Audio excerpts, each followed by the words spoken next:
Assalamualaikum, bersama saya Tony dan kita ada di konten review kekinian. Kali ini saya akan nge-review ponsel ini, AGM M8 Flip dan AGM M8 Flip Security Plus. Namun sebelumnya terima kasih pada AGM yang sudah ngirimin kedua ponsel ini. Walaupun demikian saya nggak nerima bayaran sedikit pun, dan AGM juga tidak memberikan editorial input mengenai review ini. Sehingga review ini merupakan murni opini pribadi saya berdasarkan pengalaman saya selama menggunakan kedua ponsel ini. Oke, mari kita review ponsel ini dimulai dari build quality-nya. Kedua ponsel ini, AGM M8 Flip dan AGM M8 Flip Security Plus sudah disertifikasi IP68 yang artinya tahan debu dan air hingga kedalaman kurang lebih 3 meter selama 30 menit. Kemudian IP69K yang juga artinya tahan semprotan dalam jarak dekat dan military standard MIL STD 810G. Yang untuk mendapatkan sertifikasi tersebut harus melewati 24 pengecekan. Namun intinya adalah kedua ponsel ini dibuat dengan ketangguhan melebihi dari ponsel-ponsel lain di kelasnya. Sehingga seharusnya kalian bebas khawatir ketika kalian menjatuhkan ponsel ini atau ketika ponsel ini jatuh ke dalam air. Namun karena ada dua device, maka salah satunya akan saya siksa habis-habisan untuk mengetahui klaim dari AGM tersebut, sehingga kalian juga punya gambaran betapa tangguhnya kedua ponsel ini. Namun hal itu akan saya lakukan nanti karena ini saya take sebelum saya melakukan tes tersebut. Jadi saya juga belum tahu hasilnya apakah ponsel ini akan survive ataukah akan rusak ataukah akan pecah. Nanti kita akan lihat bareng-bareng. Oke, namun kita akan ngelihat dari sisi luarnya dulu. Ponsel ini dibalut dengan semua material itu menggunakan plastik. Namun ini plastik dengan tekstur seperti karbon seperti itu. Kemudian ini teksturnya garis-garis. Kemudian yang lainnya plastik biasa tanpa tekstur seperti itu. Sedangkan untuk baterainya ini pakai koin atau pakai pembuka baterainya. Jadi diputar seperti itu, seperti skrup seperti itu. Dan overall build quality-nya di tangan saya terasa sangat mantap, beratnya juga pas, enggak ringan, enggak terlalu berat, namun terasa mantap di tangan seperti itu. Kemudian di sisi kanannya ini ada tombol volume, kemudian ada tombol untuk center, jadi ketika kalian tahan, nah, center akan menyala seperti itu, sangat praktis menurut saya. Dan di sisi kiri ada tombol SOS button yang kalian bisa pilih apakah dia aktif atau non-aktif ketika ponsel tertutup seperti ini. Nah, jadi misalnya tombol SOS buttonnya ini saya tahan. 1, 2, 3, 4, 5, 6. Nah, dia akan langsung menghubungi nomor emergency yang telah kita set sebelumnya. Kurang lebih 5-6 detik ketika kita tekan dan tahan ponsel ini. Di bagian luar sini ada kamera, kemudian ada flash. Untuk di Security Plus ini nggak ada kamera, tapi tetap ada flash. Kemudian ini ada dua speaker, jadi speakernya kalau nggak salah ukuran 13 mili kali 18 mm, ada dua. Kemudian di bagian depan ini ada LED indikator, ada baterai, ada SMS, dan ada telepon. Kalau SMS dan teleponnya nyala seperti ini, artinya saya punya pesan ataupun ini kalau nggak salah karena saya tadi miss call. Ketika saya sudah lihat siapa yang miss call kayak gitu, maka LED-nya akan mati. Begitu juga dengan SMS-nya ini. Untuk layarnya ini menggunakan material polikarbonat alias plastik. Namun ketika saya buka tutup seperti ini menggunakan kuku saya tidak mendapati goresan sedikit pun di layar ponsel ini. Nggak seperti di review Energizer E282SC kalau kalian lihat, dimana ketika saya buka seperti ini, itu layarnya tergores karena dia menggunakan layar itu kayak lapisannya plastik tapi kayak lebih lunak seperti itu. Sedangkan di sini plastiknya itu keras, terasa hampir seperti kaca. Jadi ketika kita gunakan buka tutup seperti ini, menggunakan kuku kita congkel seperti ini, dia tidak meninggalkan goresan di sini. Cukup durable menurut saya. Oke, layarnya ini menggunakan layar berukuran 2,8 inch, nggak ada yang spesial dari layarnya. Dari viewing angle-nya juga biasa aja, standar dari feature phone. Kemudian kita lihat dari keypad-nya ini, ada tombol M1, M2, M3. Ini merupakan tombol yang bisa kalian setting untuk panggilan cepat. Sebenarnya ini juga bisa disetting untuk panggilan cepat, namun ini juga bisa disetting untuk panggilan cepat.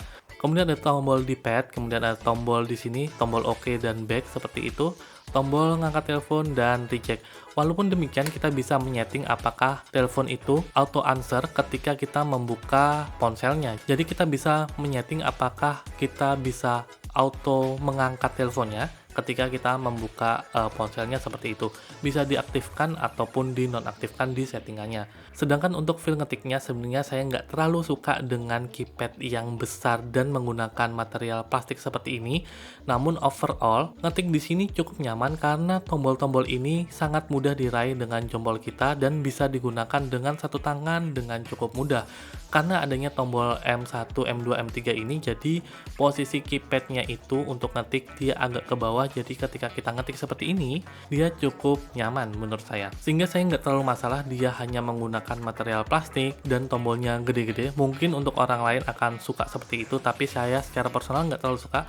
Namun overall saya nggak menemukan masalah berarti ketika saya ngetik di ponsel ini, dan rasanya nyaman-nyaman aja. Oke, ke bagian softwarenya, ponsel ini menggunakan Mocore for Feature Phone, bukan Mocore Droid. Jadi ini adalah platform untuk feature phone murni, tanpa ada kemampuan untuk install aplikasi.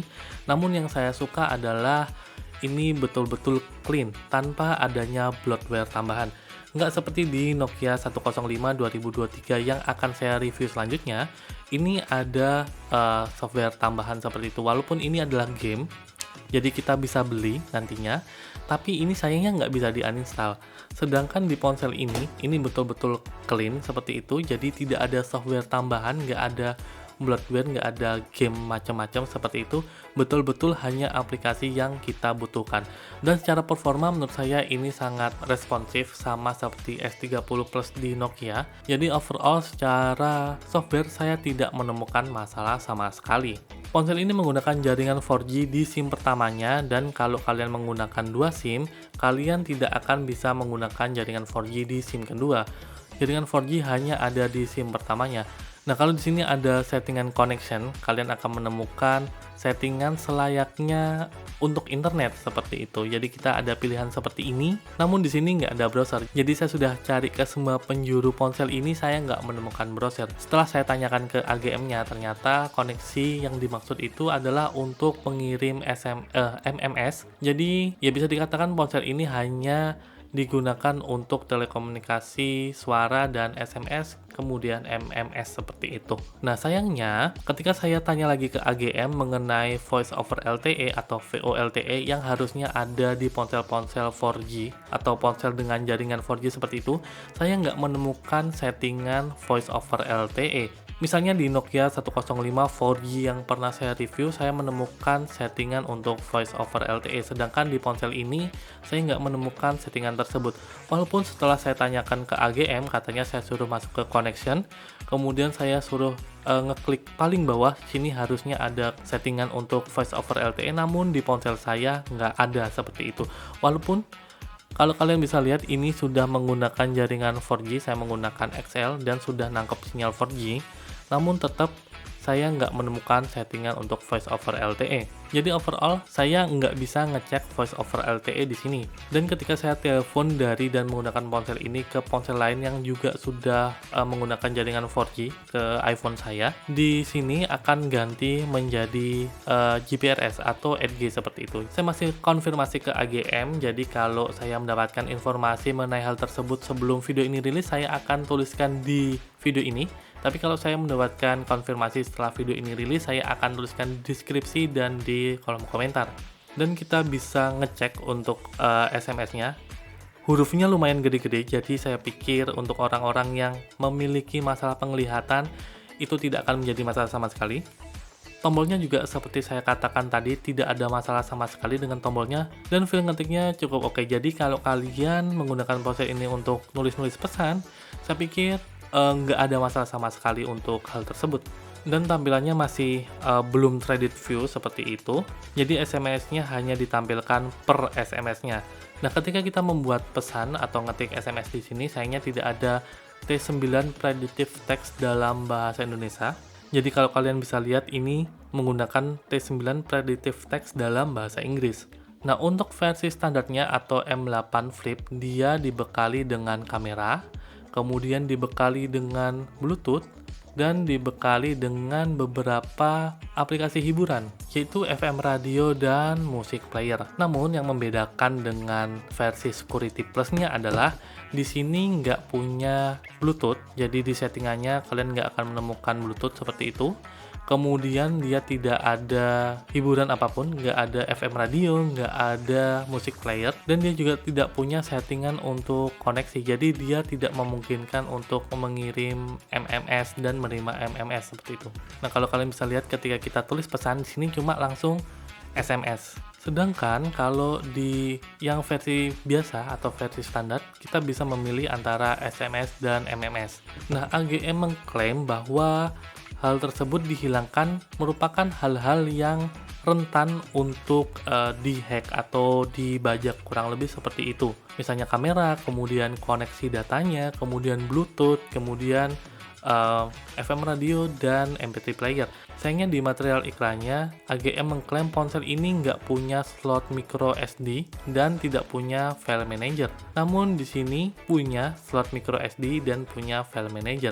Saya juga bingung kenapa AGM tidak menghilangkan slot micro SD-nya, ataukah mungkin karena ini barang sampel jadi mereka terlalu terburu-buru untuk membuat M8 Security Plus seperti itu. Saya kurang tahu juga.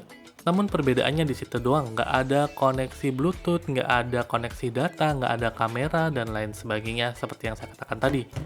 Namun ketika kalian beli versi standar, kalian bisa menikmati suara MP3 player dari speaker atau dari dual speaker yang suaranya menurut saya sangat-sangat kenceng. Ini level satunya aja, volumenya itu udah kenceng banget menurut saya.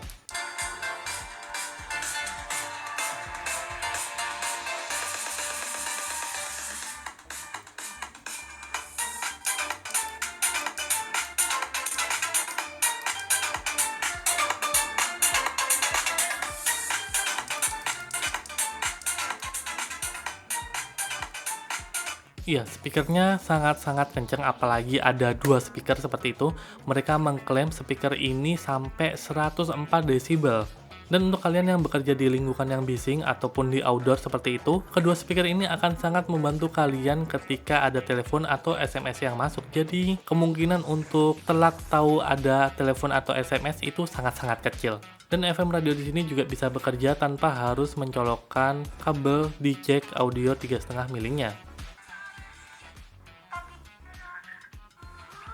Untuk ngecas, kalian bisa menggunakan USB Type-C yang dicolokkan ke bagian bawah sini. Namun ketika kalian membeli versi yang include dock, kalian akan menggunakan docknya untuk charging.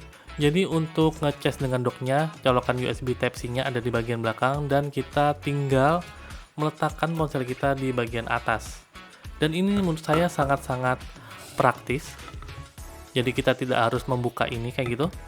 Tinggal letakkan doang seperti itu. Oke, sekarang saya akan mengajak kalian ke belakang rumah saya untuk menguji betapa tangguhnya ponsel ini. Saya juga belum tahu apa yang akan terjadi dengan ponsel ini karena saya tag ini sebelum saya menyiksa ponsel ini. Oke, langsung aja ke tempat pengujiannya. Di sini saya akan ngetes untuk drop test dengan ketinggian 1,5 meter sesuai klaim dari AGM. Saya pakai iPhone untuk slow-mo, kemudian pakai mirrorless untuk main footage, dan Osmo Pocket sebagai kamera POV saya. Untuk tes pertama, ponsel dalam keadaan tertutup bagian depan.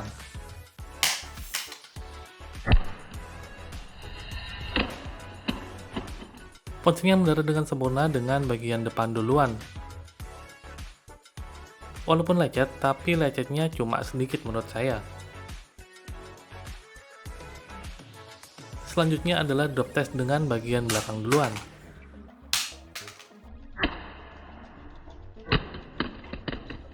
Sama dengan drop test sebelumnya, ponsel mendarat dengan bagian belakang duluan dan lecetnya lebih banyak daripada bagian depannya.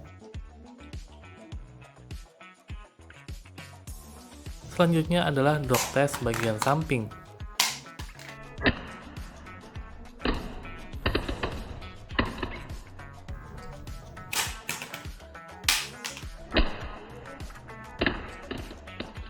Sayangnya dari dua drop test bagian samping yang saya lakukan, agak sulit untuk mendapatkan ponsel yang mendarat dengan bagian sampingnya. Setelah saya cek, bagian sampingnya sih relatif mulus, tapi bagian depannya lecetnya bertambah banyak. Oke, sekarang drop test dengan layar terbuka menghadap ke dalam. Kalau dari klaim AGM, harusnya ponsel ini baik-baik saja. Tapi bisa kalian lihat bagian LCD-nya pecah, walaupun bagian layarnya masih cenderung mulus-mulus aja.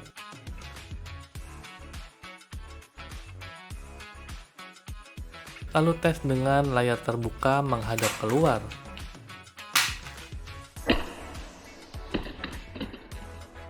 Ya, bisa kalian lihat bahwa LCD-nya tambah parah karena sebelumnya memang udah pecah.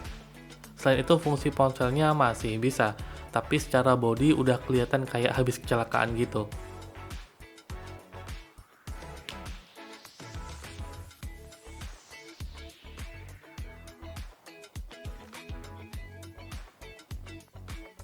Selanjutnya saya akan masukin HP ini ke wadah yang berisikan pasir dan batu-batu kecil sambil dikocok-kocok. Apa yang akan terjadi?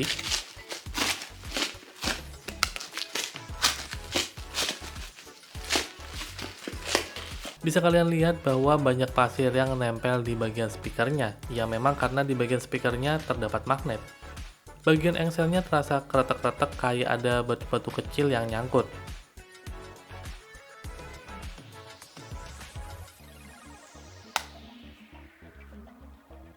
Dan bagian dalamnya cukup berdebu.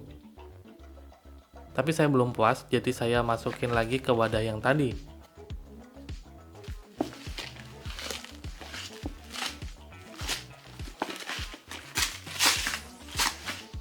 Sekali lagi pasir-pasirnya nempel pada bagian speaker.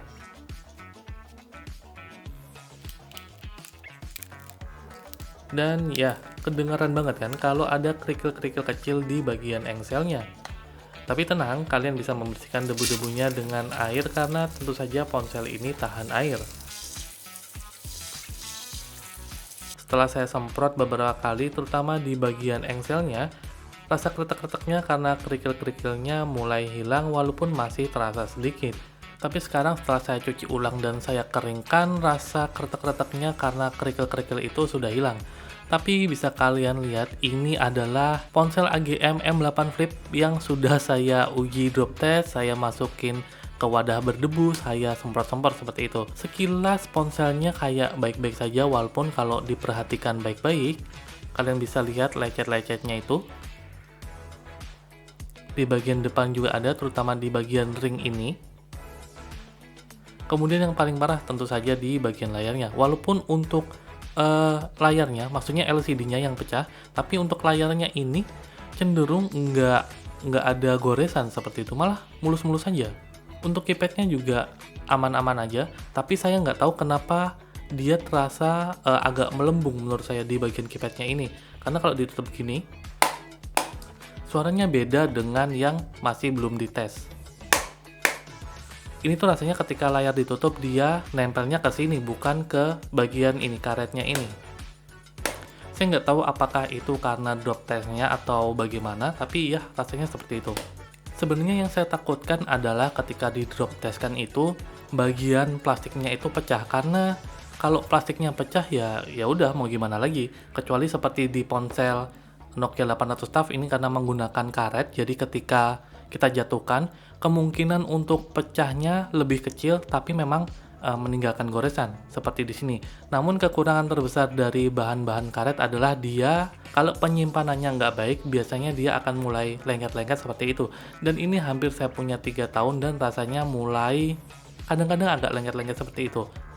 Walaupun memang masih bisa dibersihkan dan masih bisa bekerja dengan normal, tapi saya pikir untuk bahan-bahan karet hal tersebut tidak akan bisa dihindari.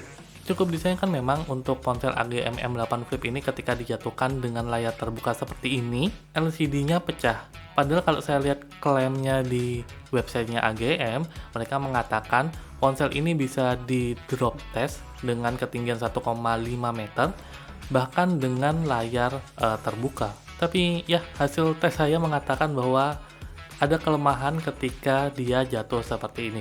Namun overall secara fungsi masih bisa. Kalau saya nyalakan senternya juga masih bisa.